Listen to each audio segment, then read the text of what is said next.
जय श्री हरि। आइए श्रवण करते हैं अक्षय तृतीया का महत्व। इस दिन क्या करना चाहिए और क्या नहीं करना चाहिए। अक्षय तृतीया वैशाख मास के शुक्ल पक्ष की तृतीया तिथि को मनाई जाती है। माना जाता है कि इस दिन कोई भी शुभ कार्य करने के लिए पंचांग भी देखने की आवश्यकता नहीं है। अक्षय तृतीया पर किए गए कार्यों का कई गुना फल मिलता है। इस साल जो अक्षय तृतीया है ये विशेष फलदायी है। पुराणों में बताया गया है कि ये पुण्यदायी तिथि है। इस दिन दान पुण्य के बारे में ऐसी मान्यता है, इस दिन जो कुछ भी दान किया जाता है वो अक्षय हो जाता है। तो इस दिन दान अवश्य ही करें, उसका लाभ जन्म जन्मांतर में मिलता है। कहते हैं दान का पुण्य ये मिलता है कि व्यक्ति संपन्न घर में जन्म लेता है, उसे कभी धन की कमी नहीं होती, वो कभी दरिद्र नहीं होता है। और इस दिन भगवान विष्णु के छठे अवतार माने जाने वाले भगवान परशुराम का जन्म हुआ था। परशुराम ने महर्षि जमदग्नि और रेणुका देवी के गर्भ से जन्म लिया था। इस दिन भगवान विष्णु की उपासना करनी चाहिए।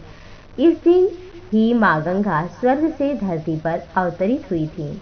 राजा भगीरथ ने गंगा को धरती पर अवतरित कराने के लिए हजारों वर्ष तक तपस्या की थी और धरती पर लाए थे। इस दिन पवित्र गंगा का दर्शन या स्नान करने से समस्त पाप नष्ट हो जाते हैं।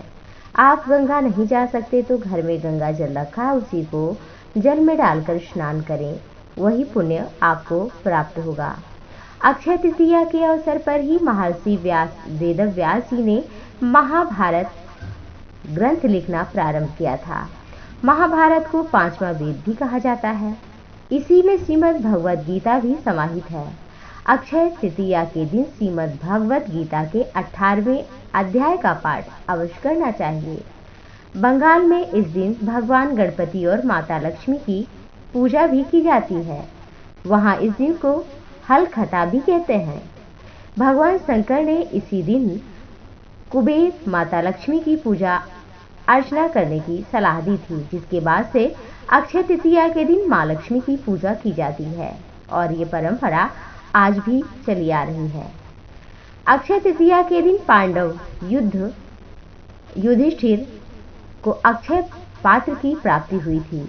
विशेषता थी कि इसमें कभी भोजन समाप्त नहीं हुआ था और जब दुर्वासा ऋषि पधारे थे तो इसी भोजन से उन्हें तृप्त किया गया था। भगवान श्री कृष्ण ने एक साग का पत्ता ग्रहण किया था। अक्षय तृतीया के दिन शुभ कार्य करने का विशेष महत्व है।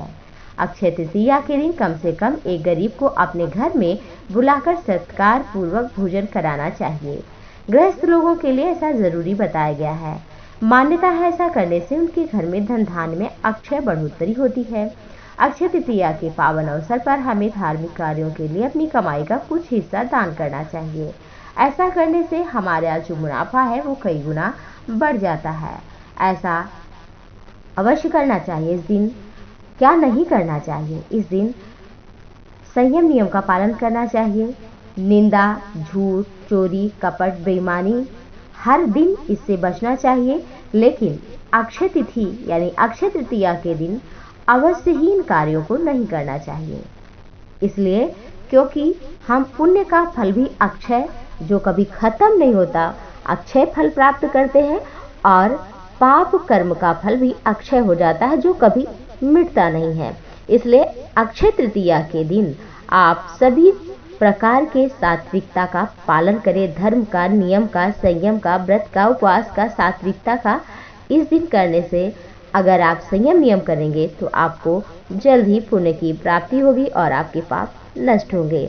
इस दिन अवश्य ही लक्ष्मी की, विष्णु भगवान की विशेष रूप से पूजा करनी चाहिए। इस दिन तुलसी दल अवश्य ही चढ़ाना चाहिए। गाय के घी का दीपक जलाना चाहिए, आरती करना चाहिए, भगवान के नाम का संकीर्तन भी करना चाहिए। ऐसा करने से माँ लक्ष्मी प्रसन्न होती हैं और भगवान विष्णु प्रसन्न होते हैं। मनोवांछित कामनाएं जो भी हैं पूरी होती हैं। इस दिन दान करने वाला व्यक्ति कभी दरिद्र नहीं होता है। इसलिए आपके पास जो भी है, जल है तो जल का दान करें, मीठी वाणी है उसका दान करें। यदि आप इतने निर्धन हैं किसी को कुछ दे नहीं सकते तो आप इन चीज़ों का ही दान करें और पुण्य लाभ कमाएं। किसी की शारीरिक सेवा करें, किसी की मानसिक सेवा करें, किसी के बारे में बुरा ना सोचें। यदि आप समर्थ नहीं हैं, असमर्थ हैं दान करने में, तो आप इन चीज़ों का ही पालन करें। भगवान के नाम का सुमिरन करें। ऐसा करने से आपका परम मंगल होगा।